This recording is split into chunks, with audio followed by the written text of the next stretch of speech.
Hi, this is Lonna from the Montauk Library, and I'm here today to read a special Halloween story. It's that time of year again, and we're all getting ready for Halloween and fall, so this is a really fun book I think you're going to like.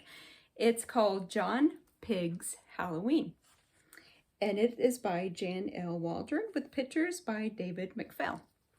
So I hope you like it.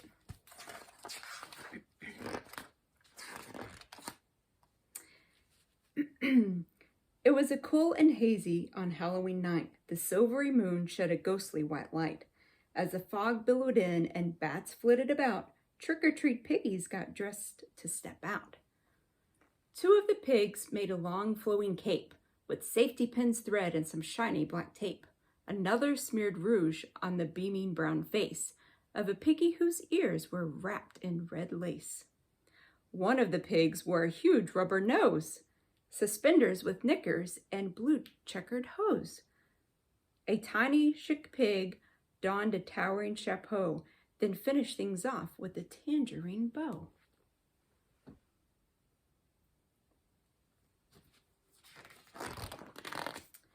In masks and warm jackets and their long floppy shoes, the boisterous piggies perfected their booze. But one silent piggy, whose first name was John, just sat in the shadows with no costume on. "Let's move it, let's roll. Where's your bag and disguise?" "I'm not going," said John. "Go without me, you guys." "Not going?" they howled. "Did we hear you right?" "I'm tired," said John. "I'll stay home tonight."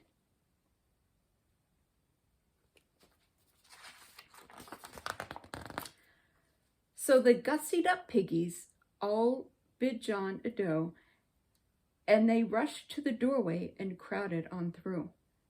But John wasn't tired. He was nervous and scared. He would have dressed up and gone out if he dared.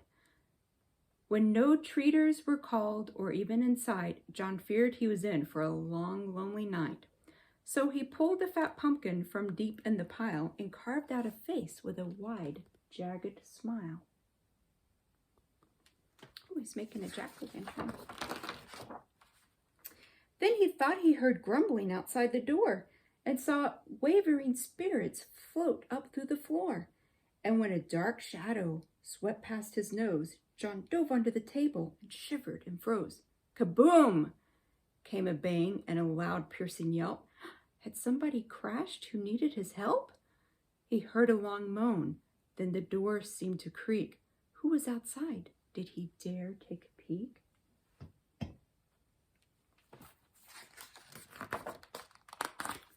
When he did, what he saw was a striped, yellow-eyed cat and a small, crumpled witch in a banged-up black hat. "What happened?" gasped John. "Are you here for a treat?" "Of course," said the witch without skipping a beat. "But these steps are too dark. Where's your Halloween light?" "Just a minute," said John. "This will brighten the night." "That's better," she said. "Now the others can see. So where are the goodies for Kitty and me?" So he brought out his jack-o'-lantern to light up the outside of his house. "We have long curly ribbons of red licorice and crystal rock candy right here in this dish." "Yuck," the witch scowled. "You call that a treat? You need savory snacks that real monsters can eat." And she zoomed around the room with her broomstick and cat. She spied leftover pumpkin and said, "Don't waste that. We can make a molasses and spice pumpkin pie, salt seeds and toast them till they're crispy and dry. So put on an apron and go wash your hands. Then get out some bowls and a dozen round pans. Have you got any apples? Any cinnamon sticks? Find what I need and I'll show you some tricks."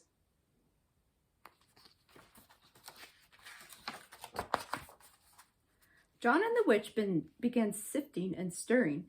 She cracked the eggs as the blender was whirring. He scooped out pumpkin and mashed it all up. She mixed heaps of sugars and cream in a cup. He rolled out the dough for the tarts and the pies, while the witch made witch cookies with raisins for eyes. "Now we're cooking," she said with a grin. "Open the oven, we've got food to put in." Soon, more trick-or-treaters began to stop by. They'd seen the lit pumpkin and smelled the warm pie. "They're my pals," the witch whispered in John's little ear. They're loud and they're messy, but nothing to fear. Trick or treat, howled the callers. Bring on the fun. John offered them seeds since the pies were not done.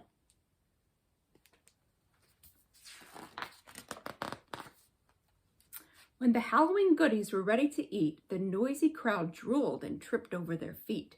A man in a cape from his ears to his toes smeared cream on his chin and some more on his nose. A wild, woolly werewolf hoot howled at the moon, slurped pie from a bowl with a big wooden spoon. Ooh, looks like all the witches' friends are monsters. While the witch and wizard slow waltzed through the air, a slimy green creature slipped right off his chair and oozed in between dirty, discoing brutes who had spiders with webs on their crusty white suits. All of this ghostly group danced and chowed down his food. A beaming John Pig was caught up in the mood.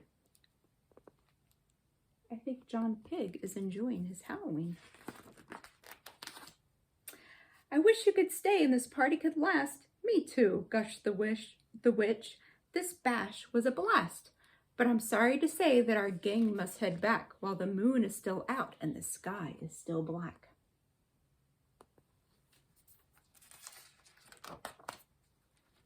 There's always next year, next Halloween. We'll come back for a visit and check out the scene.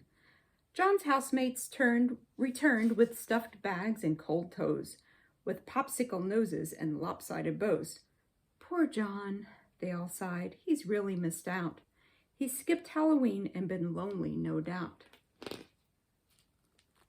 Do you think John was lonely? I don't think so. I think he had a lot of fun. Yikes, said the pigs as they spotted John's pies. They could not believe their tired pink eyes. Welcome home, said John Pig. Would you care for some mousse? Persimmon plum pie or my spiced apple juice? Wow, our house is so cozy, the aroma so pleasing. We're so tuckered out from our trick-or-treat teasing. John offered his housemates fat muffins with cream, orange-striped sundaes, and pumpkin supreme. Look at this kitchen, there's so much to eat. Yum, cooed the pigs as they downed one last treat.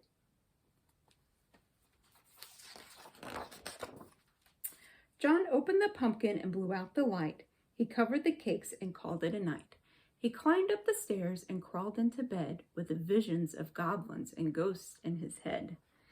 In the dark, he slept soundly, no longer afraid, and dreamed of the many new